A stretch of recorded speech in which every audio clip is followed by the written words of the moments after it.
நீங்கள் தானாம்மா? எனக்கு அவங்க தான் தேசிய கொடியெலாம் இன்றைக்கி கொடுத்தாங்க. அப்பப்போ கை தட்டினீங்கன்னா கொஞ்சம் மூச்சு வாங்காமல் இருக்கும். எனக்கும் பசிக்கும்ல, நானும் பாவம் தானே. சங்கம் முக்கியமாக சாப்பாடு முக்கியமானா சங்கமும் முக்கியம், சாப்பாடும் முக்கியம். நீங்கள் ஒரு விஷயம் யோசிச்சு பாருங்கள், மேலை நாட்டு மரபுக்கும் நம்ம இந்திய நாட்டு மரபுக்கும் ஒரு பெரிய வித்தியாசம் இருக்குது. மேலை நாட்டு மரபில் என்ன வழக்கம் தெரியுமா? ஒரு வெற்றி பெற்ற ஒருவன் இல்லைன்னா ஜெயிக்கணும் வாழ்க்கையில் நினைக்கிற ஒருத்தன் யாரை போய் பார்ப்பான் தெரியுமா? அவனை விட மிகப்பெரிய வெற்றி பெற்ற ஒருத்தர் இருப்பார் இல்லையா, அவர்கிட்ட அப்பாயின்மெண்ட் வாங்கி அவரை ஒரு வகுப்பு எடுக்க சொல்லி வெற்றி பெற நினைக்கிறவங்களாம் போய் உட்காந்து அவரை போய் பார்ப்பாங்க. ஆனால் நம்ம இந்திய நாட்டு மரபு என்ன தெரியுமா? வெற்றி பெற்ற ஒருவன், வெற்றி பெற வேண்டும் என்று நினைக்கிற ஒருவன் அவனோட பெரிய தொழிலதிபரையோ படித்த அறிஞரையோ போய் பார்க்க மாட்டான், சாமியாரத்தான் போய் பார்ப்பான். பார்த்துருக்குறீங்களா? நம்ம இந்திய நாட்டு மரபு மாதிரி எதையுமே நீங்கள் பார்க்க முடியாது. இன்னைக்கு வரைக்கும் பாருங்கள், மிகப்பெரிய பணக்காரங்களாக இருப்பாங்க. அவர் பெரிய அம்பானியாக இருப்பார், அதானியாக இருப்பார், நாட்டுக்கே பிரதமராக இருப்பார். யார்கிட்ட போய் கை கட்டி நிற்பாங்க? அவங்களுடைய பெரிய பணக்காரங்க கிட்ட நிற்க மாட்டாங்க. எனக்கு எதுவுமே வேண்டாம்னு அந்த கங்கை கரையில் ஒருத்தர் உட்காந்துருப்பார் பாருங்க, அவர்கிட்ட போய் கை கட்டி நிற்பாங்க. ஏன்? இது இந்த நாட்டு மரபு. என்னைக்கு வேணா பணம் சம்பாதிக்கலாம், என்னைக்கு வேணா பதவியை அடையலாம். வெற்றி என்பது சாதாரணம். எல்லாவற்றையும் உதறி ஒரு ஓரத்தில் உட்கார்வதுதான் உண்மையான வெற்றி என்பதை இந்திய நாட்டு மரபு உணர்ந்த மாதிரி வேற எந்த நாட்டிலையும் உணரவில்லை. அதனால தான் எதுவுமே வேண்டான்னு சொல்லிட்டு உட்கார்ந்துருக்கிற ஒருத்தர் முன்னாடி எல்லாமும் இருக்கிறவர் கை கூப்பி வணங்குகிறார் என்றால் எல்லாத்தையும் உதறுகிற எண்ணம் எனக்கு வேண்டும் என்று கேட்பது தான் உண்மையான வெற்றி. நல்ல ஞாபகம் வச்சுக்கோங்க. வெற்றி துறவுனா என்ன? நான் துறந்து விட்டேன் என்கின்ற எண்ணத்தையும் துறப்பது தான் துறவு. ஒருத்தங்கிட்ட தானம் கொடுக்குறோன்னு வைங்க, ஒருத்தருக்கு உதவி செய்கிறோன்னு வைங்க, அதை சொல்லிக்கிட்டே இருக்கக்கூடாது, அதை நினச்சிக்கிட்டே இருக்கக்கூடாது. நான் தானம் கொடுத்தேன் என்கின்ற எண்ணத்தையும் தானம் கொடுத்து விடுவது தான் உண்மையான தானம். அதனால துறவிகளை நம்ம அப்படி கொண்டாடுறோம். அதுக்கு அவங்கக்கிட்ட இருந்த எல்லாத்தையும் அவங்க உதறிட்டு அந்த எண்ணத்தையும் உதறிட்டு போய் உட்கார்றாங்க இல்லையா, அவர்களிடம் இருந்து எதையும் பெற்றுக்கொள்ள வேண்டும் என்கின்ற மரபு நம்முடைய இந்திய நாட்டு மரபு. அப்போ அந்த பக்தி நமக்கு வேணும்னா நம்மக்கிட்ட என்ன இல்லாமல் இருக்கணும்? அருணகிரிநாதர் சொல்கிறார், எனதும் யானும் வேறாகி, இதுதான் என்னோடது, இதுதான் நான், இதை வேறாகி எவரும் யாதும் யானாகும். அப்படி ஒரு நிலையை நம்ம இறைவன்கிட்ட கேட்டு பெறணும். என்ன நிலை? எனது யானும் வேறாகி, இதான் இது என்னோடது, இந்த மொபைல் என்னோடது, இதுதான் நான் அப்படின்னு ஒரு எண்ணம் நமக்குள்ளே வரும்ல, அதை வேற மாற்றிட்டு எவரும் யாதும் யான் ஆகும் இதய பாவன அதீதம் அருள்வாயே. நிறைய அவர் வடமொழி சொற்கள் நிறைய பயன்படுத்தியிருப்பார். அன்னைக்கு மணிப்பவள நடை அப்படின்னே ஒன்று இருந்தது. தமிழும் வடமொழியும் கலந்து கலந்து பேசுகிற எழுதுகிற ஒரு வழக்கம் இருந்தது. அதை அவர் நிறைய எடுத்து கையாண்டு இருக்கிறார். நல்ல ஞாபகம் வச்சுக்கோங்க. இறைவனுக்கு பக்கத்தில் நம்ம போகணும் அப்படின்னா என்னுடையது அப்படிங்கிற மமகாரம், நான் என்கின்ற அகங்காரம் நம்மக்கிட்ட இருந்து போகணும். இப்போ நான் ஒருத்தர்கிட்ட கேட்குறேன், ஐயா நீங்கள் யார் அப்படின்னு கேட்டால் என்ன சொல்வார்? என் பேர் சுப்பிரமணி அப்படிம்பார். சுப்பிரமணிங்கிறது தான் அவரா? கவிதா தான் நானா? இந்த பேர் நான் வைக்கவே இல்லையே, உங்கள் பேரை நீங்கள் வைக்கவே இல்லையே. இந்த பேருங்கிறது உங்கள் பெற்றோரோ உங்கள் குடும்பத்தில் இருக்கிற பெரியோரோ உங்களுக்கு தந்தது. அப்போ பேர் நீங்கள் இல்லை. அப்போ நீங்கள் யார்? நான் ஒரு ஆண், நான் ஒரு பெண், இதுதான் நீங்களா? ஆண் அப்படிங்கிறதும் பெண் அப்படிங்கிறதும் இறைவன் உங்களுக்கு கொடுத்த படைப்பின் அடையாளம். அது நீங்கள் கிடையாது. அப்போ நீங்கள் ஆம்பளை கிடையாது, பொம்பளை கிடையாது. அப்போ நீங்கள் யார்? நான் டீச்சர், நான் ஒரு பெரிய கம்பெனியில் மேனேஜர் அப்படின்னு சொல்கிறோன்னு வைங்க. அந்த பதவி யாருக்கு கொடுத்தது? இந்த சமூகத்தில் உங்களுடைய கல்வி தகுதிக்கு கொடுக்கப்பட்ட ஒரு அங்கீகாரம். அப்போ அந்த பதவி என்பது நீங்கள் கிடையாது. என்கிட்ட ஒரு 10 ஏக்கர் இருக்குது, ஒரு 50 பவுன் நகை இருக்குது, இது நீங்களா? இதில் எதையாவது ஒன்று நீங்கள் எடுத்துகிட்டு போக முடியுமா? நீங்கள் 1000 பவுன் கூட வச்சுருங்கங்க, நீங்கள் கொண்டு போக முடியும்னு நினைக்கிறீங்க? 50 ஏக்கர் நிலம் வச்சுருங்க, கொண்டு போக முடியுமா? அப்போ எதையுமே கொண்டு போக முடியாதுன்னா அது உங்களோடது இல்லை. அப்போ நீங்கள் யார்? பேர் நீங்கள் கிடையாது, உங்கள் பாலினம் நீங்கள் கிடையாது, உங்கள் பதவி நீங்கள் கிடையாது, உங்கள் செல்வம் நீங்கள் கிடையாது. வேறு? நான் எம்ஏ படிச்சிருக்கேங்க, நான் எம்காம் படிச்சிருக்கேன், நான் எம்எஸ்சி படிச்சிருக்கேன், இது நீங்களா? இந்த ஆசிரியர்கள் உங்களுக்கு கற்றுக் கொடுத்த அறிவு, அது நீங்கள் கிடையாது. அப்போ நீங்கள் யார்? உங்கள் பேர் நீங்கள் இல்லை, உங்கள் பட்டம் நீங்கள் இல்லை, உங்கள் படிப்பு நீங்கள் இல்லை, அழகு நான் பெரிய அழகு அப்படின்னு சொல்லிக்குவீங்களா? எவ்வளோ நாள் இருக்கும் இந்த அழகு? அதுவும் நம்மளோடது கிடையாது. அப்போ நீங்கள் யார்? நாம் யார்? எல்லாத்தையும் கடந்த ஆன்மா என்பது தான் நாம். இதுதான் நாம். அது அவர் பட்டவர்த்தனமாக சொல்கிறார். எனது யானும் வேறாகி எவரும் யாதும் நான் யாகும். போன ஜென்மத்தில் நீங்கள் நானாக பிறந்திருப்போம், நான் நீங்களாக பிறந்திருப்போம், இந்த சைடு ஓடுற ஒரு நாயாக ஏதோ ஒரு ஜென்மத்தில் பிறந்திருப்போம். இப்போ யாரையும் நம்ம வெறுக்க முடியாது. எல்லாராகவும் நம்ம ஒரு நாள் இருந்திருப்போம், இல்லைன்னா ஒரு நாள் இருக்க போகிறோம். அதனால தானே மணிவாசக பெருமான் சொன்னார், புல்லாகி பூடாகின்னு அத்தனை தாவர சங்கமத்தில் எல்லா பிறப்பும் பிறந்து இழைத்தேன் பட்டியல் போட்டார்ல. அது எல்லாமே நம்ம தான். 86 லட்சம் பிறவிகளை கடந்து தான் மனித பிறவி அடைந்திருக்கிறோம் என்றால் எல்லாவற்றையும் தாண்டி நாம் உணர வேண்டியது ஆன்மா ஒன்றை மட்டும்தான். அப்போ நான் அப்படிங்கிறதும் கிடையாது, என்னுடையது என்பதும் கிடையாது. இது ஒரு அற்பமான ஒரு சின்ன வாழ்க்கை. இப்போ இந்த வாழ்க்கையை அற்புதமாக்கணும்னா நம்ம இறைவனை எப்படி போய் அணுகணுமாம்? இதய பாவனை அதீதம் அருள்வாயே. பாவனைன்னு சொல்கிறாங்கல்ல, பக்தியில் ரொம்ப ரொம்ப ரொம்ப முக்கியமானது பாவனை, பாவித்தல். இறைவனை நானாகவே உணரக்கூடிய அந்த பாவித்தல் இருந்ததுன்னா நம்ம இறைவனுக்கு பக்கத்தில் நெருங்கிடலாம். ஏன்னா மற்றபடி இந்த செல்வம், இந்த பதவி அதெல்லாம் நிலைக்காது. ஒருத்தர் பெரிய ஜமீன்தாராக இருந்திருக்கிறார். எங்கள் பட்டிமன்றத்தில் சொல்கிற ஒரு ஜோக்கு தான். அவர்கிட்ட ஒரு நாய் இருந்திருக்கு, ஜமீன்தார் வீட்டு நாய். அந்த நாய் திடீர்னு இறந்து போச்சு. எல்லாரும் வந்திருக்கிறாங்க. ஐயா உங்கள் நாய் இறந்துருச்சா? நாய்னா அது எப்படி நாய் வாழெல்லாம் ஆட்டும், ஒவ்வொன்றும் அழகாக குலைக்கும், இப்படி ஒரு நாய் செத்து போச்சேன்னு எல்லாரும் வந்து வருத்தப்பட்டிருக்காங்க. திடீர்னு ஒரு நாள் ஜமீன்தாரே செத்து போயிட்டார். ஒரு நாயும் வரவில்லை. ஜமீன்தார் வீட்டு நாய் இறந்ததற்கு எல்லாரும் வந்தார்கள், ஜமீன்தார் இறந்ததற்கு ஒரு நாயும் வரவில்லைன்னு ஒரு கவிஞன் எழுதுனா. ஏன்?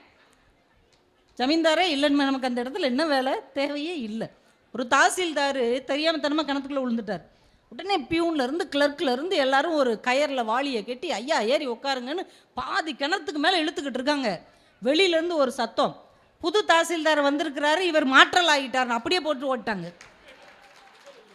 இப்போ பதவி இருக்கிற வரைக்கும் மரியாதை, உயிர் இருக்கிற வரைக்கும் மரியாதை. அப்போ அது இல்லைன்னா அப்போ நான் எனது அப்படிங்கிறதுல ஒரு அர்த்தமும் இல்லை இல்லை. அப்போ அதற்குள்ளே இருக்கிற ஆன்மாவை இறைவனை நோக்கி பயணிக்க செய்ய வேண்டும் என்றால் அந்த பாவனை என்கின்ற பாவித்தலை நம்ம எடுத்துக்கொள்ள வேண்டும். அதைத்தான் பாரதி பாடுவான், கற்றை சடை வேண்டா காவி துணி வேண்டா பாவித்தல் போதும் பரமநிலை எய்துவதற்கு. நீங்கள் காவி அணிஞ்சிட்டுலாம் நம்ம துறவு செய்ய முடியாது, ஐயா மாதிரிலாம் நம்ம போக முடியாது. ஆனால் இறைவனுக்கு பக்கத்தில் என்னால் போக முடியும் அப்படிங்கிற ஒரு பாவனை இருக்கு இல்லையா, அந்த பாவித்தல் இருந்தாலே போதும். அதைத்தான் இதய பாவனை அதீதம் அருள்வாயேன்னு அருணகிரிநாதர் சொன்னார்.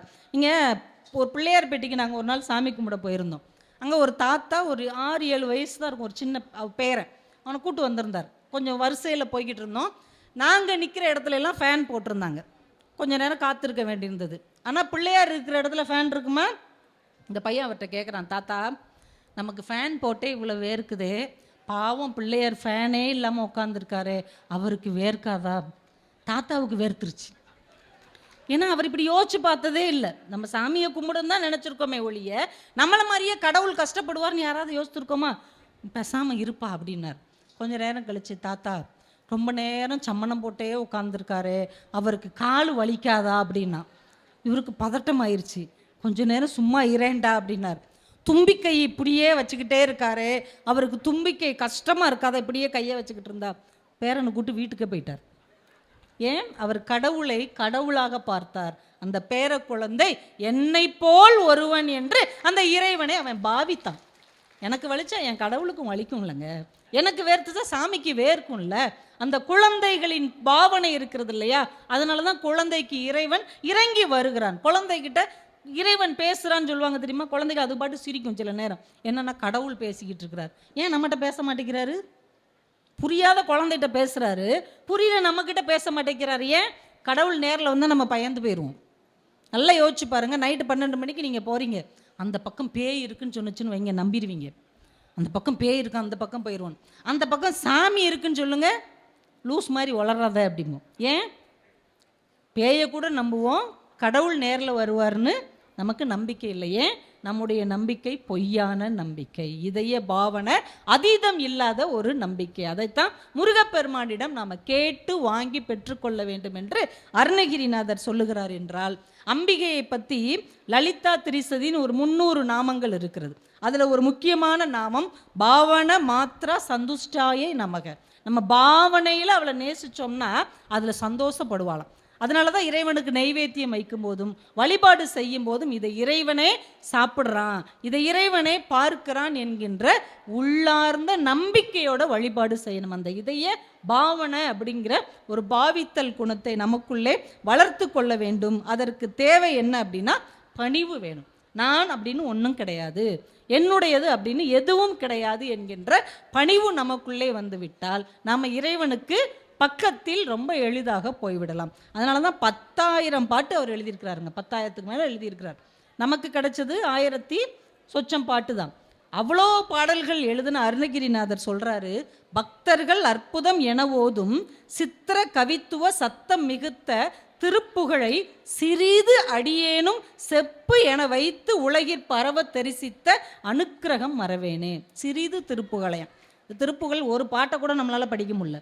ஆனால் அவர் என்ன சொல்கிறாரு, சிறிது திருப்புகழை.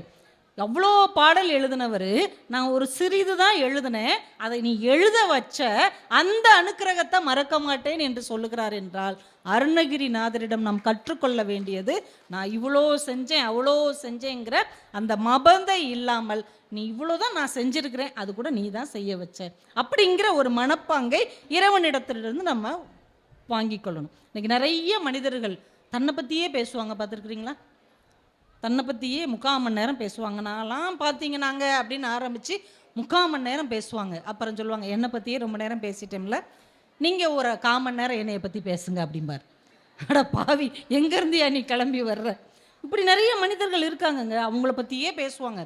அவங்க மட்டும்தான் உலகம், நான் தான் இந்த கோவிலுக்கு இதை செஞ்சேன், நான் தான் இதை செஞ்சேன். நீங்கள் செய்யலைங்க, அவன் செய்ய வச்சான், நீங்கள் செஞ்சீங்க, அவ்வளோதான். இந்த உணர்வு நமக்குள்ளே வரும்போது தான் நம்ம அருணகிரிநாதருடைய சீடர்கள் அப்படின்ற ஒரு நிலைமைக்கு வர வேண்டும். அப்போ அதுக்கு நம்ம எதையெல்லாம் ஒழிக்கணும்? அவரே சொல்கிறார், இரு நோய் மலத்தை சிவ ஒளியால் மிரட்டி என இனிதா அழைத்து எனது முடிமேல் இணைத்தால் அழித்து உனது மயில் மேல் இருத்தி ஒளிர் இயல்வேல் அழித்து மகிழ் இருவோரும் ஒரு வாகன கையிலை இறையோன் அழித்தருளும் ஒளிர்வேத கற்பகநல் இளையோனே. இந்த பாட்டெல்லாம் படிக்க வச்சதுக்கு உங்களுக்கு தான் அந்த புண்ணியம் தான். இல்லைன்னா இதெல்லாம் படிச்சிருக்கவே மாட்டேன். என்னங்க எழுதியிருக்கிறாரு, சிவ ஒளின்னு ஒன்று இருக்குது. நீங்கள் என்னென்னமோ டார்ச் லைட் வச்சுருக்கீங்கல்ல, முருகன் கையில் ஒரு டார்ச் இருக்குது. இந்த டார்ச்சோடைய லைட்டுக்கு பேர் சிவ ஒளி. சிவ ஒளின்னு ஒரு டார்ச்சை வச்சு இரு நோய், பிறப்பு இறப்புங்கிற இரு நோய், மலம் மும்மலம் ஆணவம் கண்மம் மாயை, இந்த 5ஐயும் அந்த லைட்டை வச்சு அவர் விரட்டிடுவாராம். இவர் கேட்குறாரு, இப்படிலாம் நம்ம கேட்டிருக்கோமா முருகன்ட்ட? இப்படி விரட்டிட்டு அடுத்து என்ன செய்வாராம், இவருக்கு தன்னுடைய தாள் கொடுத்து அவரை தூக்கி மயிலில் உட்கார வச்சுக்குவாராம். எத்தனை நாள் முருகன் கோயிலில் போய் நின்றுருக்கோம்? என்னைக்காவது என்னையை தூக்கி உன் மயில் மேலே உட்கார வைன்னு கேட்டிருக்கோமா? பயம். இறைவனுக்கு பக்கத்தில் நம்ம போகவே முடியாது. நம்ம இறைவனுடைய பிள்ளை தானங்க. அருணகிரிநாதர் அப்போ எவ்வளவு முருகனுக்கு நெருக்கமாக இருந்திருக்கிறார். இந்த மெய்யழகன் படத்தில் அரவிந்த சாமியும் கார்த்தியும் உட்காந்து போவாங்க பாருங்கள் ஒரு சைக்கிளில், அது மாதிரி இவர் வேண்டியிருக்கிறார், மயில் மேல் என்னை இருத்தி, டபுள்ஸு, நீ நானும் மயில் மேலே உட்காந்து டபுள்ஸ் போவோம். அதுலேயும் முருகன் அடுத்து என்ன செய்வாராம், ஒளிர் இயல்வேல் அழித்து, அந்த வேலை கையில் வச்சுக்கோ அப்படின்னு சொல்லி கொடுத்து என்னைய மயில் மேலே உட்கார வச்சு நாம் 2 பேரும் வேறு இல்லை ஒருத்தங்க அப்படிங்கிற ஒரு அருள் எனக்கு கொடு. யாராவது வேண்டியிருப்போமா? இது எப்போ வேண்ட முடியும்? இரு நோய் நமக்கு இருக்குங்கிறத உணரணும். பிறப்பு இறப்புங்கிற இந்த இரு நோய் எனக்கு இருக்கு, அதை என்கிட்ட இருந்து நீக்கு. இந்த மும்மலத்தையும் என்னிடமிருந்து எடுத்துக்கோ. இந்த 2ம் நமக்கு ரொம்ப முக்கியம். இந்த இரு நோய் நீக்குகிறவன் இறைவன், அது அவன் பொறுப்பு. ஆனால் மும்மலம் நீக்குவது யார் பொறுப்பு? ஆணவம் கண்மம் மாயை என்கின்ற இந்த மும்மலத்தையும் நீக்குகிற பொறுப்பு நம்ம கையில் இறைவன் கொடுத்துருக்கிறான். இந்த ஆணவம் என்னன்னு நம்மளே சொல்லியாச்சு, நான் என்னோடது அப்படின்னு நினைக்கிற எல்லாமே ஆணவம். கண்மம் என்னது?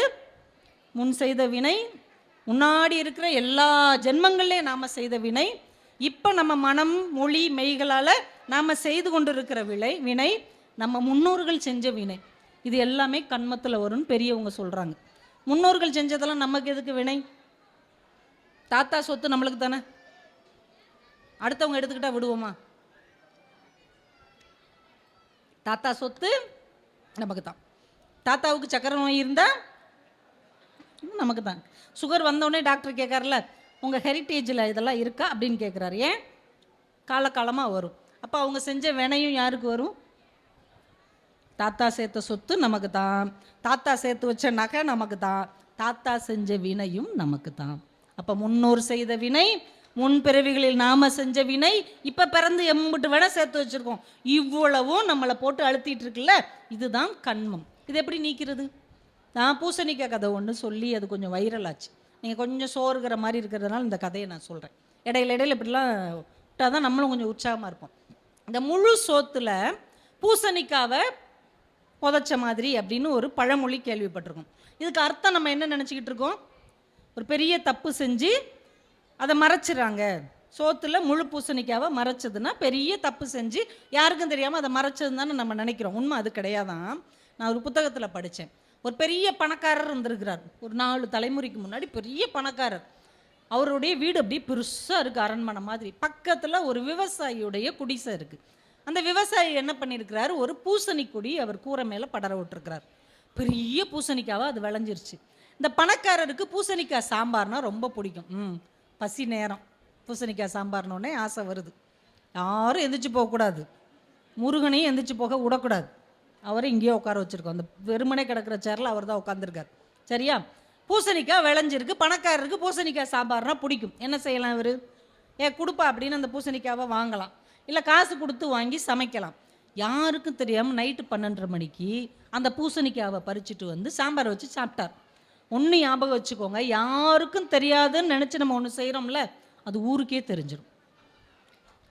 நம்புறீங்களா? நான் உங்களுக்கு இப்போமே சொல்கிறேன். உங்கள் பக்கத்தில் யார் உட்காந்துருந்தாலும் அவங்க காதுக்குள்ளே எதையாவது ஒன்றை சொல்லுங்கள். சொல்லிவிட்டு இதை நான் யாருக்கும் சொல்லலை, உனக்கு மட்டும்தான் சொல்கிறேன், இது ரகசியம்னு சொல்லிடுங்க. இந்த நிகழ்ச்சி முடிகிறதுக்குள்ளே பின்னாடி உள்ள ஒருத்தவங்க உங்ககிட்ட வந்து அதே ரகசியத்தை சொல்லி யார்கிட்டையும் சொல்லாத அப்படிம்பாங்க. யாருக்கிட்டையும் சொல்லாதன்னு சொல்லிட்டோம்னா அது ஊரறிஞ்ச ரகசியம் ஆயிரும். இப்போ இந்த பெரியவர் செஞ்சது எல்லாருக்கும் தெரிஞ்சிருச்சு. இப்போ இந்த ஊரே அவர் வீட்டை எப்படி அடையாளமாக்கிட்டாங்கன்னா, பூசணிக்காய் திருடினவங்க வீடு அப்படின்னு ஆக்கிட்டாங்க.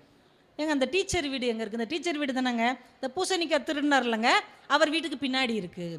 ஏங்க அந்த பிள்ளையார் கோயில், அந்த பிள்ளையார் கோயில் தானே இந்த பூசணிக்காய் திருடினார்ல, அவர் வீட்டுக்கு 2 வீடு தள்ளி இப்படி திரும்பினீங்கன்னா பிள்ளையார் கோயில். இப்படி அடையாளமாகவே ஆக்கிட்டாங்க, லேண்ட்மார்க் ஆகிடுச்சு.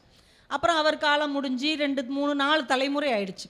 4வது தலைமுறையில் அந்த பேரன் அமெரிக்காவில் படிச்சுட்டு வர்றான் அந்த ஊருக்கு. அப்போ தான் வர்றான். வந்த உடனே ஊர்க்காரங்க, வாப்பா இந்த பூசணிக்காய் தம்பி வந்திருக்கு, உட்கார வைங்க, டீ கொடுங்க. பூசணிக்காய் தம்பியா? இல்லைங்க, என் பேர் வேற, உங்கள் பரம்பரைக்கு இதான்ப்பா பேர். மிரண்டான். கோயிலுக்கு சாமி கும்பிட போகிறான். பூசணிக்காய் தம்பி வந்திருக்கு, வழி விடுங்க அப்படின்னு இருக்காங்க. கண்ணு கலங்கிட்டாமே. ஊரில் ஐயா மாதிரி ஒரு பெரியவர்கிட்ட போய், ஐயா நாங்கள் எந்த தப்புமே செய்யலை, 4 தலைமுறைக்கு முன்னாடி ஒருத்தர் ஒரு பூசணிக்காவை திருடி சாப்பிட்ருக்காரு, எங்கள் பரம்பரையவே இந்த பூசணிக்காய் துரத்திக்கிட்டே வருதுங்கய்யா, கனவுல கூட பூசணிக்காய் உருண்டு என் மேலே வந்து உழுதுயா, இதுலேருந்து என்னையா நான் எப்படியா தப்பிக்கிறது, ரொம்ப சங்கடமாக இருக்குது, என் பிள்ளையாவது இந்த அவசொல்லிருந்து விடுபடணும். அந்த பெரியவர் சொன்னார், இப்போ நீ வசதியாக இருக்கிறியாப்பா, அதை விட நல்ல வசதியாக இருக்கியா, உழைச்சதாயா சம்பாதிச்சேன், சரி ஒரு 10-20 பேருக்கு சாப்பாடு உன்னால் போட முடியுமா? 50 பேருக்கு என்னால் போட முடியும், சரி இனிமேல் டெய்லி மத்தியானம் ஒரு 50-60 பேர் இல்லாதவங்க இயலாதவங்களுக்கு சாப்பாடு போடும். அவர் மறுநாளில் இருந்து இங்கே யார் வந்தாலும் சாப்பாடு போடப்படும், போடு வச்சு சாப்பாடு போட்டுட்ருக்காங்க. பக்கத்து வீட்டுக்காரங்களாம் சமைக்கிறதையும் நிப்பாட்டிட்டாங்க, ஏன்னா அங்கே தான் ஓசியில் சாப்பாடு கிடைக்கலன்னு போய் சாப்பிட்டுட்டு சந்தோஷமாக போயிட்டுருக்கு. 10 நாள் தான் ஆயிருக்கு. இப்போ அந்த வீட்டோட அடையாளம் ஒருத்தர் கேட்குறாரு, அந்த டீச்சர் வீடு எங்கே இருக்குது? டீச்சர் வீடு தானே இந்த தினமும் சோறு போடுறாங்கல்ல, அவங்க வீட்டுக்கு பின்னாடி இருக்குது. பிள்ளையார் கோயில் எங்கே இருக்குது? எங்கே இந்த தினமும் சோறு போடுறாங்களங்க, அவங்க வீட்டுக்கு இந்த பக்கம் திரும்பினீங்கன்னா பிள்ளையார் கோயில். 4 தலைமுறையாக பூசணிக்காய் திருடின வீடு இப்போ எப்படி ஆயிடுச்சு? சோறு போடுகிற வீடாக மாறிடுச்சு. இதுதான் முழு பூசணிக்காயை சோற்றில் மறைத்த கதை. நான் பாருங்க, இதோடைய நீதி என்ன அப்படின்னா, தெரிஞ்சோ தெரியாமலோ ஒரு தவறு இழைத்து விட்டோம் என்றால் அந்த தவறை மறைப்பதற்கு இன்னொரு தவறு செய்யக்கூடாது. அதற்கு பதிலாக தவறை மறைக்க வேண்டும் என்றால் அதிகமான நன்மைகள் செய்ய வேண்டும். நம்ம நிறைய நன்மைகள் செய்ய செய்ய நம்ம என்னைக்கோ செஞ்ச தவறு அப்படியே மறைந்து போய்விடும். தவறுக்கு தவறு பதில் கிடையாது. தவறை மறைப்பதற்கு நன்மை செய்வதால் மட்டுமே நம்முடைய கண்மம் குறையும் என்பதைத்தான் நம்முடைய பெரியோர்கள் இப்படி கற்றுக் கொடுத்திருக்கிறார்கள். மும்மலத்தில் இதிலிருந்து நாம விடுபட்டு வரணும். அப்பதான் முருகப்பெருமான் என்ன செய்வாரு, அப்படி நம்மளை தூக்கி மயில் மேலே உட்கார வச்சு இந்த வேலை கையில் பிடிச்சிக்கோன்னு நம்மளை அப்படியே ஊர் சுற்றி பார்க்குறதுக்கு கூட்டு போவார். அருணகிரிநாதர் பக்கத்தில் உட்காந்து இதை அனுபவித்திருக்கிறார். மாயை, மாயைனா என்ன? இதெல்லாம் நம்ம நம்பிக்கிட்டு இருக்கோம் பாருங்க, இதுதான் மாயை. இது நிஜமே கிடையாது. நாளைக்கு எல்லாரும் இதே இடத்துல இங்கே உட்காந்துருப்போமா? அடுத்த வாரம் இதே இடத்துல உட்காந்துருப்போமா? போன வாரம் நீங்களும் நானும் இங்கே இருந்தோமா? இல்லை இல்லை, அதுதான் மாயை. இன்னைக்கு இது இருக்கு, இந்த கணம் அடுத்த கணம் என்ன வேணாலும் மாறும் என்கின்ற தத்துவத்தை நாம் உணர்ந்து கொள்வதுதான் மாயை என்பதை நாம் புரிஞ்சுக்கணும். இப்போ இன்னைக்கு இருக்கிறது எல்லாமே நிரந்தரம் கிடையாது. ஒரு பெரியவர் சொல்லியிருக்கிறார், நான் வந்துங்க இந்த திருவண்ணாமலைக்கு வர்ற வழியில் ஒரு 50 ஏக்கர் நிலம் நான் வாங்கி போட்டிருக்கிறேங்க. மெட்ராஸில் ஏங்க இந்த இப்போ ஒரு புது பஸ் ஸ்டாண்டு வந்திருக்குலங்க, அதுக்கு பின்னாடி ஒரு 8 ஏக்கர் நிலம் நான் வாங்கி போட்டிருக்கேங்க. ராஜபாளையம் பக்கத்தில் கூட ஒரு 15 ஏக்கர் நிலம் சல்லுசாக வந்துச்சு, வாங்கி போட்டேன். மதுரையில் ஒரு 5 ஏக்கரு, கோயம்புத்தூரில் இந்த சிங்காநல்லூர் அதுக்கு பின்னாடி 8 ஏக்கர் நான் வாங்கி போட்டிருக்கேங்க. நிலம் நான் தான் வாங்கி போட்டிருக்கேன். இப்படியே சொல்லியிருக்கார். நிலம் சொல்லியிருக்கு. இவங்க தாத்தாவை நான் வாங்கி போட்டிருக்கேன், இவங்க பாட்டனாரையும் நான் தான் வாங்கி போட்டிருக்கேன், இவங்க அப்பாவையும் நான் தான் வாங்கி போட்டிருக்கேன், இவரையும் நான் தான் வாங்கி போடுவேன். என்னமோ இவன் என்னையும் வாங்கி போட்ட மாதிரி வாங்கி போட்டிருக்கேன். எதையுமே எடுத்துகிட்டு போக முடியாதுங்க. பத்திரம் வேணால் மாறும். அதனால தான் அதுக்கு பேர் பத்திரம். அது மட்டும்தான் பத்திரமா இருக்கும். ஆனால் அதுக்கு சொந்தமானவங்க பேர் மாறிட்டே இருக்கும். அப்போ நமக்கு எதுவும் சொந்தம் கிடையாது. நாம் நிலத்தை வாங்கி வைத்திருக்கிறோம் என்று சொல்வதை போல அறியாமை உலகத்தில் எதுவுமே கிடையாது. கொஞ்ச நாளைக்கு அது நம்ம பேரில் இருக்கும், அவ்வளோதான். வேற அதை ஒன்றும் செய்ய முடியாது. 100 வருஷத்துக்கு முன்னாடி நாம் வாங்கி போட்ட இடத்துல யார் இருந்தா, 100 வருஷத்துக்கு பின்னாடி யார் இருக்க போறா? எதுவுமே நிரந்தரம் இல்லை என்போது இந்த மாயையை உணர்ந்து வெளியே வரும்போது இறைவனுக்கு பக்கத்தில் நம்மால போக முடியும். திரும்ப திரும்ப பிறந்து திரும்ப திரும்ப இறந்து திரும்ப திரும்ப இந்த துன்பத்தில் நம்ம உழன்று கொண்டு இருக்கிறோமே, இந்த வாழ்க்கை நிலையற்றது என்று அருணகிரிநாதர் நமக்கு சொல்லி கொடுக்கிறார். 7 கடல் மணலை அளவிடின் அதிகம் எனது இடர்பிறவி அவதாரம் அப்படிங்கிறார். 7 கடல்ல இருக்கிற மண்ணை அள்ளி எண்ணிருங்க, அதை விட அதிகம் அவர் எடுத்த அவதாரமா. அப்போ நமக்கு புண்ணியம் செஞ்ச அந்த ஆத்மாவே இவ்வளோ அவதாரம் எடுத்திருந்துச்சுன்னா நம்ம இப்படி இருக்கிறோம். அப்போ நம்ம இன்னும் எவ்வளவு அவதாரம் எடுத்துக்கொண்டே இருப்போம். அதெல்லாம் உணர்ந்து இதோட இதை முடிச்சு விட்டுறணும் முருகா அப்படின்னு அவர்கிட்ட போய் கேட்கணும். தோளோடு மூடிய கூரையை நம்பி. இந்த உடம்பு இது மாதிரி யாரும் வரைவிலக்கணம் கொடுக்கவே முடியாது. இந்த உடம்பு என்னதான், தோளோடு மூடிய கூரை, வெறும் கூரை, அதுக்கு மேலே ஒரு தோலை வச்சு கூரை செஞ்சு போட்டிருக்கிறார். இது இல்லைன்னா ஒன்றும் கிடையாது. பாவையர் தோதக நீலை நிரம்பி சூழ்பொருள் தேடிட ஓடி வருந்தி அப்படிங்கிறார். திரும்ப திரும்ப ஒரு பொருளை தேடி, திரும்ப திரும்ப பணத்தை தேடி, திரும்ப திரும்ப பிள்ளைகளுக்கு பேரனுக்கு பேத்தி ஓடிக்கிட்டே இருக்கிற இந்த அற்ப வாழ்க்கையிலிருந்து விடுபட வேண்டும் என்றால் முருகன் என்கின்ற அற்புதத்தை நாம் உணர வேண்டும். இல்லைன்னா இந்த வாழ்க்கை ரொம்ப அற்பமாக முடிஞ்சிடும். நம்ம பக்கத்திலே ஒரு அற்புதம் இருக்குது, நிறைய அற்பங்கள் இருக்கிறது. ஆனால் நம்ம எது பக்கம் போகிறோம்? அற்பத்தனங்களின் பக்கம் தான் நாம் போய் கொண்டிருக்கிறோம். நரிவிருத்தம் அப்படின்னு தமிழில் ஒரு சிறந்த ஒரு இலக்கியம் இருக்கிறது, நரிவிருத்தம். சில பேர் அதை படிச்சிருப்பாங்க, நிறைய பேருக்கு படிக்க வாய்ப்பு இருந்திருக்காது. அதில் ஒரு பாட்டு நான் ரொம்ப ஆச்சரியப்பட்டேன். ஒரு வேடன் ஒரு கையில் ஈட்டி வச்சுருக்கான், ஒரு கையில் நான் ஏற்றப்பட்ட வில்லு அம்பு பின்னாடி வச்சுருக்கிறார். ஏன்னா ஏதாவது ஒரு விலங்கு வந்தால் டக்குன்னு அதை அடிச்சிடணும். சின்ன விலங்கு தூரத்தில் இருந்தால் வில்லை வச்சு அடிக்கணும், கொஞ்சம் பெரிய விலங்காக இருந்தால் ஈட்டின்னு வச்சுறார். காட்டுக்குள்ளே அப்படி ஓடி வர்றார். பெரிய யானை ஒரு வருது, குறி பார்த்து அந்த ஈட்டியை எறிகிறார். கரெக்டாக யானையுடைய கழுத்தில் பட்டு யானை இறந்து விழுந்துருது. அப்பா அடிச்சாச்சு அப்படின்னு வேடன் வேகமாக நடந்து வர்றான். செடி கொடியாக கிடக்குதா தெரியாமல் ஒரு பாம்பை மிதிச்சிடறான். பாம்பு வழி தாங்காமல் வேடனை கொத்திடுது. நஞ்சு ஏறி வேடன் செத்துட்டான். சாகும்போது கையில் இருக்கிற அம்பால் அந்த பாம்பை ஓங்கி ஒரு குத்து குத்திடுறான். இப்போ யானை செத்து கிடக்குது, பாம்பு செத்து போச்சு, வேடனும் செத்து கிடக்குறான். அவன் கையில் இருக்கிற வில்லு நான் ஏற்றின மாதிரி இறுக்கி கெட்டின நானோடு வில்லும் கிடக்குது. இப்போ ஒரு நரி அந்த பக்கமாக வருது. இந்த நரி விருத்தம்ங்கிறது நரியை வச்சு நமக்கு பாடம் சொல்கிறது. நரி வருது, நரிக்கு எவ்வளோ பெரிய வாய்ப்பு பாருங்க. யானை செத்து கிடக்கு, பாம்பு செத்து கிடக்கு, ஒரு வேடன் கிடக்கிறான். அப்பா யானையை வச்சு ஒரு 6 மாதம் ஓட்டலாம் சாப்பாடு. இந்த மனுஷனை ஒரு 10-15 நாள் சாப்பிடலாம், இந்த பாம்பை ஒரு 2 நாளைக்கு வச்சுக்கலாம். இப்போ பசிக்குது, என்ன செய்யலான்னு பார்த்தது. இந்த வில்லில் நான் இறுக்கி கட்டினால, நான் நரம்பை வச்சு தான் கட்டியிருப்பாங்க. இப்போ பசிக்கு இந்த நானை கடிச்சு சாப்பிடுவோன்னு இந்த இறுக்கி கட்டப்பட்ட அந்த நான் நரம்பை கடிச்சிச்சு பாருங்க, டப்புன்னு வில்லு மண்டையில் அடித்து செத்து போயிடுச்சு நரி. இதுதான் நம்ம வாழ்க்கை. இங்கிட்டு போனால் சிவபெருமான் இருக்கிறாரு, இந்த பக்கம் போனால் முருகன் இருக்கிறான், இங்கே அருணகிரி ஐயா இருக்கிறார், இங்கே வாரியார் சுவாமி இருக்கிறார், இங்கே அருணகிரிநாதர் சபை இருக்குது, இவ்வளோ அற்புதம் இருக்குது. ஆனால் நம்ம என்ன செய்கிறோம்? இந்த மொபைல் ஃபோனு, இந்த செல்வம் தேடுறது, இந்த பெண்களை அதிகமாக நேசிக்கிறதுன்னு மண்டையில் அடித்து செத்து போயிடும். எவ்வளோ சிற்றின்பத்துக்கு நம்ம ஆளாயிருக்கோம் பாருங்கள். ஒரு நரியை வைத்து நம்முடைய இலக்கியம் பாடம் கற்றுக் கொடுத்தது.